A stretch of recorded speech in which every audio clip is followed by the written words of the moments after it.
এটা আমার প্রিয় মানুষের দেওয়া। এটা তার মানে তার জীবনের ইনকামের টাকার অনেক দামি। তো ভাবলাম যাকে ছেড়ে চলে যাচ্ছে তার জিনিসটা অন্তত সাথে নিয়ে যাই। মেয়েটির নাম রহিমা আক্তার রেমি। মাত্র ২৪ বছরের উচ্ছল এই তরুণী হতাশা থেকে হয়ে ওঠে নিজের আত্মহননকারী। সম্প্রতি সামাজিক যোগাযোগ মাধ্যমে ছড়িয়ে পড়া মেয়েটির মৃত্যুর পূর্বে দেয়া একটি দীর্ঘ ভিডিও ভাইরাল হয়েছে, যেখানে সে তার জীবনের সকল না বলা কথা, পারিবারিক সমস্যা ও সাংসারিক নানা বঞ্চনার কথা তুলে ধরেছেন। কি এমন হয়েছিল যে হাস্যোজ্জ্বল তরুণী এমন কঠোর সিদ্ধান্ত নিতে বাধ্য হয়েছিল? আমরা জানার চেষ্টা করেছি সেটি।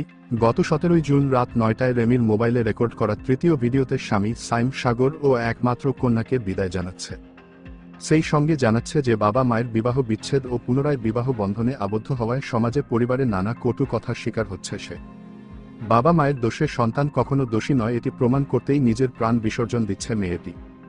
৩ ভাগে মোট ৪২ মিনিটের ভিডিও সেদিন চারঘাটের ভাড়া বাসায় ধারণ করে রেমি।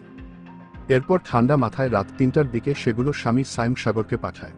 সেই সঙ্গে ভোররাতে ভাড়া বাড়ির নিজ শয়ন কক্ষের বারান্দার গ্রিলের সঙ্গে ঝুলে আত্মহত্যা করে ওই তরুণী।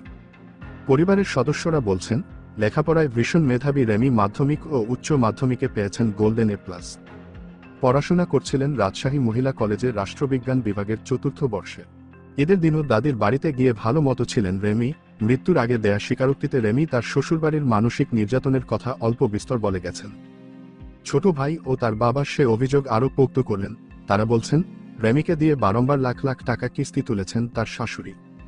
এ নিয়ে সংসারে অশান্তি হলে মারধরও করা হয়েছে তাকে। এছাড়া বাবা মায়ের কৃতকর্মের ফিরিস্তি তুলে নানা সময় তাকে খোঁটা দিত পরিবারটি। এই সকল অভিযোগের বিষয়ে সত্যতা যাচাই করতে রেমির স্বামী সাইম সাগরের বাড়িতে গেলে ভেতর থেকে কেউ কথা বলতে রাজি হননি। একই সঙ্গে সাইম সাগরের ফোনে যোগাযোগ করা হলে তিনি কথা বলতে বলতে লাইন কেটে দেন।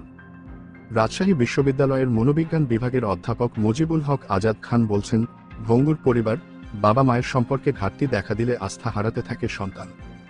ভেঙে যাওয়া মনোবল ফিরে পেতে কোনো আস্থা ভাজন কাউকে না পেয়ে পরিকল্পনা করে এমন ঘটনা ঘটাচ্ছে কিশোর তরুণ তরুণীরা। এক্ষেত্রে প্রাতিষ্ঠানিকভাবে মানসিক স্বাস্থ্য দেখভাল করার ওপর জোর দিলেন তিনি। সেই সঙ্গে এমন ঘটনার পর যে মামলা হয় সেটি সূক্ষ্ম তদন্ত করে পেছনের কারণ উদ্ঘাটন করাও জরুরি বলে মনে করেন এই গবেষক। এতে আত্মহত্যার প্রবণতা কমবে। নিহত রহিমা আক্তার রেমির ৭ বছরের একটি কন্যা সন্তান রয়েছে। ৮ বছরের সংসার জীবনে পারিবারিক দাম্পত্য কলহের কারণে সালিশ হয়েছে বহুবার। এর আগে শ্বশুরবাড়িতেও ঘরের আড়ায় ঝুলে আত্মহত্যার চেষ্টা করেছিলেন তিনি। এরপরও ফিরতে চেয়েছেন স্বাভাবিক জীবনে, কিন্তু সে ফেরা আর হয়নি। গত ১৮ জুন চারঘাট থানায় রেমির বাবা মেয়ের মৃত্যুর কথা জানিয়ে একটি অভিযোগ দায়ের করেন, কিন্তু সেখানে কাউকে দায়ী করেননি তিনি।